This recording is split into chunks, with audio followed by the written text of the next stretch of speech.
What's up, guys? Chris with the Simple Man Project, simplemanproject.com. Check us out on the website. We are pushing back against the societal definitions of what real masculinity looks like. You can find us on Instagram at Real Masculinity Matters. You can find us on Facebook as well. We're happy to have you guys with us for another episode. Hey, this week I wanted to share a funny story that I read and some thoughts around the idea of perspective. So there was a man in a British town waiting for a train. He got there a little bit early, and so he decided he was going to get himself a cup of tea, some cookies, a newspaper, do the crossword puzzle. He goes over, it's a crowded train station. He sits down at a table shared with another person, and he starts reading his newspaper and working on his crossword puzzle. Well, the next thing you know, the guy at the table across from him reaches over and opens up his package of cookies. And he eats one. So, wanting to be polite, we'll call him Joe, our guy Joe, in this story, he's having an internal conversation. Do I talk to this person? Do I say anything? Do I just share the cookies? Like, this is really weird. People don't do this kind of thing. So he decides to not say anything. He reaches down, he takes a cookie, and goes back to his crossword puzzle. Wouldn't you know it, the guy across the table, he reaches over and takes another cookie. So this goes on for a little while these two sit waiting, as funny as it is, for the same train. And there's about 8 cookies in the package. And Joe eats one, and the other guy eats one, and then Joe eats one, and then the stranger eats one. And Joe just decides, it's awkward at this point. I'm not going to say anything about this, right? But he's sitting there thinking, how weird and crazy it is that this stranger he's never met is eating cookies out of the same package he is. He can't understand it. So the stranger gets up as the train arrives and goes on to board the train. And Joe looks down and picks up his newspaper and finds the package of cookies that he had bought underneath his newspaper. Turned out he was eating the other guy's cookies the whole time. So somewhere in London is some guy who's been wondering, who is this crazy guy that was eating my cookies at the train station? I think life is a lot like that story. Life is, we view our life with a certain perspective. We look at the world a certain way and we figure, man, I've got it all figured out in my own mind. And if everybody would just see things the way that I do, the world would be great. And I think to myself, if that person would have done X instead of Y, their life would have been a lot easier. But as I gain perspective, I realize why they did what they did. And I realize I didn't have all of the information necessary to form a real opinion.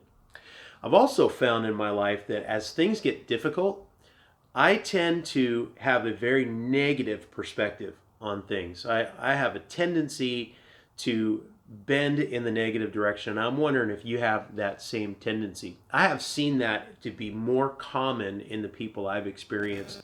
What I find in my life is when I need to get a better perspective on things, I just get out and clear my head. You guys know that I'm a new motorcycle rider, a few months in, and I'm absolutely loving it. So I got out on the bike the other night, needing to gain a little bit of perspective, and I shot up our local mountain road, got to the top of the mountain, and so where we live in a valley that's surrounded by mountains to the east and to the south, and in this very busy valley, we're in Silicon Valley in California.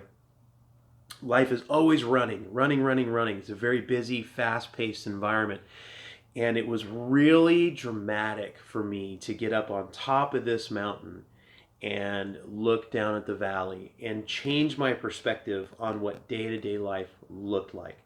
And it was almost a romantic scene. It was so peaceful. The beautiful sunset to the southwest, and then the beautiful lights of the valley coming up as the sun was setting. And to get up there and to look at the valley from that perspective really shifted my thinking and helped me get my head on straight. So I really want to share a couple of ideas, a couple of practices that will help us to change our perspective And that is this idea of what psychologists call cognitive reframing. It's a really fancy term to say think about things differently. It's a way of saying I view the world a certain way, let's say in a negative way, but I'm going to choose to find the positive. And I got to give a big shout out to my bride today. She's had a really tough week, and yesterday, probably the crux of her whole week. It was the tippy top of frustration. She had a migraine. It was a really rough day.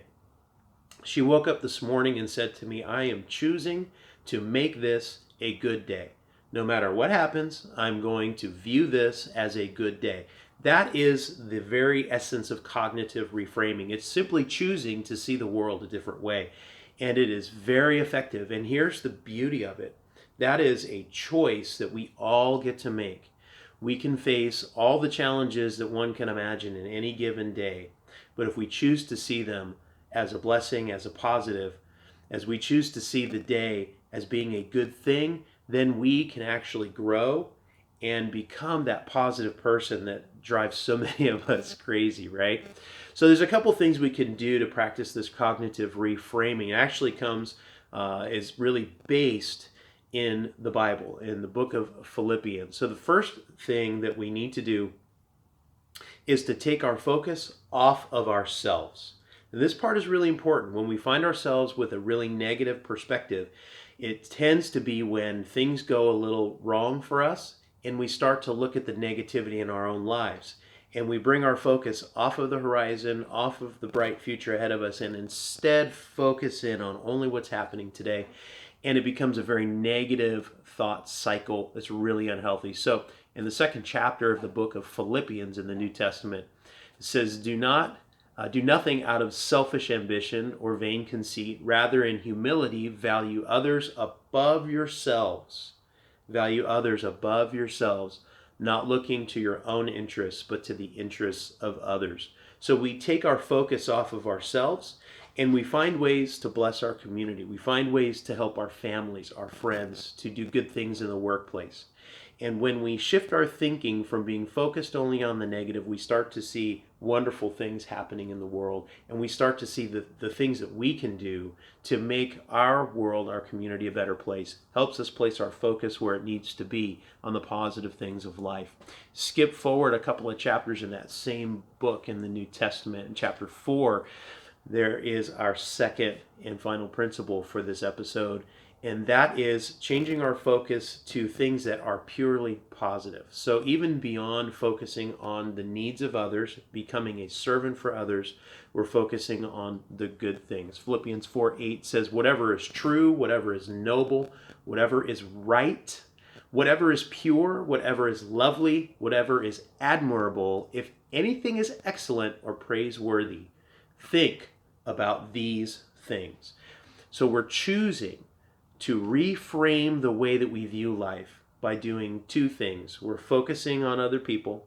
We're focusing on how we can serve them and love them in practical ways.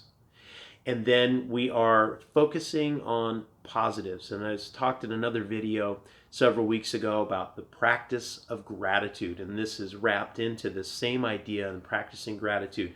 Focusing on the things that I'm grateful for, the things that I love in life, and pretty soon we start to realize that reality setting in for us with our changing perspective, reframing our perspective, and seeing the world the way we're meant to see it, we realize that all of the wonderful, positive, great things in our lives are up here, and our negativity gauge is really down here low.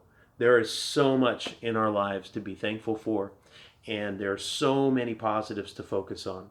It's not that we don't talk about the negatives. It's not that we don't deal with hard things, because as men, we absolutely have to deal with hard things. But we always frame those hard things in vision and in positivity, casting this vision of a great future ahead of us, no matter how difficult it may be, knowing that God's best is out there for us in the future. Hey, thanks for joining us on this episode of the Simple Man Project. Again, make sure you hit the subscribe button, hit the bell icon so you get notifications for each one of our videos. We release at least one a week. And make sure you give us a thumbs up.